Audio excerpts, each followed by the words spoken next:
तुम्ही उगाच कोड घालतात आहे बाजू कशा आणि येऊ नका माझ्याकडे काय घ्यायला आला तर मारणार होता. अशा पद्धतीची भाषा, गुंडगिरीची भाषा तर आमच्यावर झालेला अन्याय आहे. संजय राऊत हे राजकीय शिवीगाळ करायचे, राजकीय नेत्यांना करायचे, पण संजय दिना पाटील यांनी जे आहे पत्रकारांना केली होती आणि हे नक्कीच निषेधार्थ आहे. जे खासदार आहेत ते जर अशा भाषा करत असतील तर मग सर्वसामान्यांची काय परिस्थिती. आता मी निषेध करतो.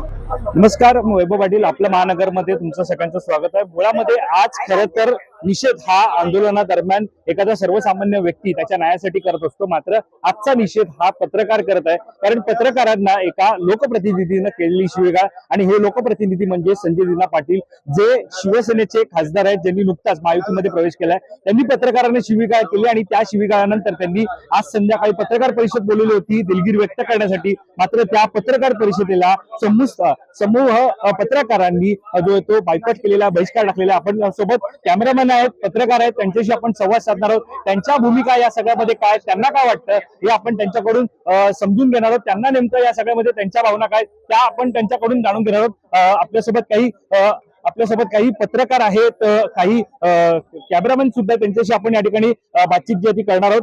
काय सांगाल एकंदरीत लोकप्रतिनिधींच्या तोंडी ज्या प्रकारे भाषा आपल्याला पाहायला मिळत आहे, पत्रकार म्हणून तुम्ही कसं बघता याकडे? नक्कीच जर पाहायला गेलं तर लोकप्रतिनिधीमधून लोकांच्या मतावरती निवडून आलेले जे प्रतिनिधी होते.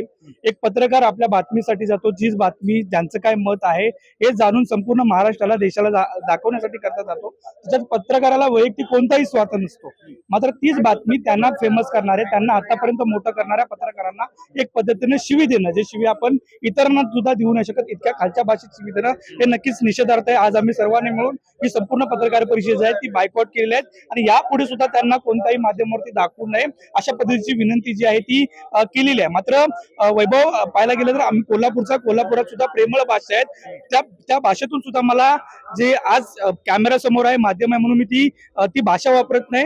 मात्र आमच्याकडे रांडेच्या म्हणून एक प्रेमानं शिवी दिली जाते, ती सुद्धा मी त्यांना देऊ शकत नाही. मात्र इतक्या खालच्या पद्धतीची ती शिवी आहे ती पत्रकारांना दिलेली, ही कुठेतरी मनाला वेदना करणारी बाब. या पत्रकारांच्या भावना दुखावल्याचं पाहायला मिळत आहे. आजची पत्रकार जी होती, ती पत्रकार परिषद जी होती ती बाळासाहेब भवनला होती. या ठिकाणी तुम्ही पाहू शकता हे बाळासाहेब भवन आहे. या ठिकाणी ही पत्रकार परिषद जी आहे ती बोलवण्यात आली होती. मात्र या ठिकाणची ही पत्रकार परिषद जी आहे ती सध्या आपण पाहतोय ती बहिष्कार त्या पत्रकार परिषदेवरती टाकण्यात आलेला आहे. सर्व कॅमेरामॅन हे तुम्ही पाहू शकता, या ठिकाणी सर्व कॅमेरामॅन असतील ते आपल्याला इथे पाहायला मिळतात, ज्यांनी हा बहिष्कार जो आहे तो घातलेला आहे. आपल्यासोबत वरिष्ठ कॅमेरामॅन आहेत, त्यांच्याशी आपण या ठिकाणी संवाद जो आहे तो साधणार आहोत. त्यांचं या सगळ्यावरती मत काय, त्यांच्याशी आपण जाणून घेणार आहोत. साधारणतः लोकप्रतिनिधी संजय दिना पाटील यांच्या तोंडी अशा प्रकारची ज्या वेळेला भाषा होते, कसं पाहता तुम्ही? कारण ज्या वेळेला फील्डवरती असताना काम आपण हे पत्रकारितेचं करत असतो.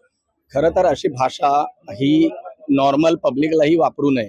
ज्या पद्धतीने त्यांनी जी भाषा केली आहे, तुम्ही एक समाजसेवक, लोकनेते म्हणून तुम्ही निवडून जेव्हा जाता तेव्हा तुम्ही लोकांसाठी काम करणारे असतात, आणि आम्ही पत्रकार जेव्हा रस्त्यावरती लोकांसाठी प्रश्न मांडतो, लोकांवर होणाऱ्या अन्यायाविरुद्ध बोलतो, तर आज अशा पद्धतीने जी भाषा वापरली, हा खरं तर आमच्यावर झालेला अन्याय आहे. ह्या गोष्टीचा आम्ही तीव्र निषेध करतो. फक्त तुम्ही माफी मागून, दिलगिरी मागून ह्या गोष्टी होणार नाही. सरकार एका ठिकाणी कायदा करतंय पत्रकार सुरक्षेचा, पण या दुसऱ्या ठिकाणी जे सरकारमध्ये आहेत, जे समाजसेवक आहेत, जे खासदार आहेत, ते जर अशा भाषा करत असतील तर मग सर्वसामान्यांची काय परिस्थिती. नक्कीच आणखी पत्रकार त्यांच्याशी बातचीत करणार आहोत. काय सांगाल एकंदरीत ज्या प्रकारे लोकप्रतिनिधींच्या तोंडी अशी भाषा पाहायला? नक्कीच जर का तुम्ही एवढ्या लोकांमधून निवडून येत आहे तर त्यांच्याकडे एक ऑप्शन असता की पत्रकार तुम्हाला प्रश्न विचारतायत तर इतर अनेक नेते किंवा अनेक मंत्री जे करतात, नमस्कार बोलून निघून जातात, तसं त्यांना करता आलं असं त्यांच्याकडे तो एक ऑप्शन होता. पण अशा पद्धतीची भाषा, गुंडगिरीची भाषा, तुम्ही एक देशातील सगळ्यात महत्वाच्या मंदिरात तुम्ही जाता, तिकडे लाखो लोकांचं तुम्ही नेतृत्व करता आणि तुम्ही गुंडगिरीची भाषा करता, तर हे कुठेतरी अशोभनीय आहे एका नेत्याला. त्यामुळे या सगळ्या ज्या काही वक्तव्य संजय दिना पाटील यांनी केलेलं आहे त्याचा मी निषेध करतो आणि सरकारने, मुख्यमंत्र्यांनी त्यांच्यावरती कारवाई करावी ही देखील आम्ही मागणी करतो. आणखी पत्रकार त्यांच्याशी संवाद जो आपण साधणार आहोत, कॅमेरामॅन त्यांच्याशी बातचीत करणार आहोत. जे वक्तव्य खरं तर लोकप्रतिनिधींच्या तोंडी आपल्याला पाहायला मिळतं, कसं पाहतं? जे आज सकाळी त्यांनी जे वक्तव्य केलं एकदम निंदनीय आहे. एवढं हार्श लेवल तुम्ही कशी पोहोचू शकता?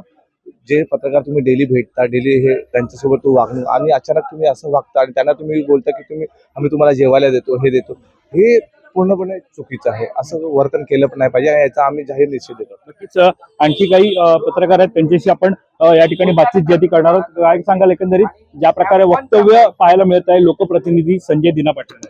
अर्थातच जो काही प्रकार घडला तो निंदनीय आहे, पण एक मात्र प्रश्न की पक्षातील वरिष्ठ जे आहेत ते संजय दिना पाटील यांची बाजू मांडायला असं बोलत होते की संजय राऊत हे देखील शिवीगाळ करतात.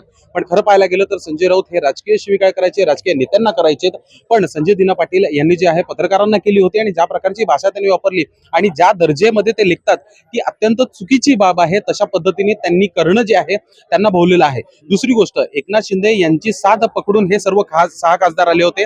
मान्य आहे, प्रेशर असतं, आपण उठाव करतो, गट स्थापन करतो, इकडून तिकडे जाणं येणं असतं, अनेक बाबी असतात ज्या प्रसारमाध्यमे दाखवत नसतं. तर मग त्या गोष्टीची त्यांनी कुठेतरी कदर ठेवायला पाहिजे. त्या पहिला क्रमांक. आणि दुसरा क्रमांक असा की कुठेतरी एकनाथ शिंदे यांचं टेन्शन वाढते का? एकीकडे ऑपरेशन टायगर राबवत आहेत, अनेक आमदार, अनेक खासदार, अनेक नगरसेवक हे संपर्कात आहेत, पण कुठेतरी नवीन येणारे लोक हे एकनाथ शिंदेसाठी डोकं दुखे बनतात का, असा एक महत्वाचा प्रश्न उपस्थित होतोय. ज्या प्रकारे शिवीगाळ होते लोकप्रतिनिधींकडून, मात्र त्यानंतर त्यांच्या पक्षातील वरिष्ठ नेते असतील, मंत्री असतील, एकनाथ शिंदेच्या मेसेज नंतर ते दिलगिरी व्यक्त करण्याचं मंजूर याकडे कसं पाहिजे? नाही बघा, जो काही प्रकार घडलाय त्याची निंदा एकनाथ शिंदे यांनी पण केलेली आहे आणि त्यांनी पण समज दिलेली आहे. दिलगिरी व्यक्त करण्याचे त्यांनी सुद्धा आदेश दिलेले आहेत. अशी माहिती जी ती त्यांनी विधानसभेमध्ये पोडियमवरच दिलेली आहे. मात्र त्याला बराच काळ लोटला, म्हणजे 3 ते 4 तास लोटले. यानंतर पत्रकार परिषदेचं आयोजन करण्यात आलं, पण पत्रकारांनी त्याच्यावरती बहिष्कार टाकला, कारण रोष फार जास्त होता. त्यामुळे आता ते कशा पद्धतीने आपली भूमिका मांडणार हे पाहणं महत्वाचं आहे. अशा पद्धतीनं पत्रकारांना धमकी देणं, अशा धमक्यांना पहिले तर कोणी भीक घालत नाही, याची त्यांनी नोंद घ्यावी. आणि दुसरी गोष्ट म्हणजे पत्रकारांना अशा पद्धतीनं धमक्या देऊ नये, हा सुद्धा तितकाच महत्वाचा मुद्दा आहे. कारण पत्रकार हा समाजाचा आरसा असतो, चौथा स्तंभ आहे. जे काही समाजात घडतंय ते दाखवण्याचं काम करतो.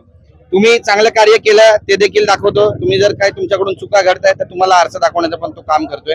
तर तो त्याची भूमिका बजावतो. त्यामुळे त्याच्याशी कोणत्या भाषेत बोलायचं, काय बोलायचं, याचं जे भान आहे ते प्रत्येक लोकप्रतिनिधींनी ठेवणं गरजेचं आहे. त्यांच्याकडून चुका झाल्या असतील, त्यांनी त्या सगळ्या संदर्भामध्ये माफी मागण्याची इच्छा व्यक्त केली, ही मोठी बाब आहे. ते कधी समोर येऊन माफी मागणार हे पाहणं सुद्धा तितकंच महत्वाचं आहे. नक्कीच सर, आपण पाहतो की सर्व पत्रकार आणि कॅमेरामॅन जे नेहमीच फील्डवरती महत्वाची भूमिका बजावत असतात, संपूर्ण लोकशाहीचा चौथा स्तंभ जो त्यांना मानला जातो आणि त्यानुसार ते कार्यरत सुद्धा असतात. मात्र अशा प्रकारे लोकप्रतिनिधींकडून त्यांना ज्या काय शिवीगाळ जी केली जाते ती निश्चितच निषेधार्ह आहे. तुमच्या याबाबतचं मत आम्हाला कमेंट करून नक्की कळवा. कॅमेरा पर्सन अवधेश कोरीसह वैभव पाटील, मुंबई.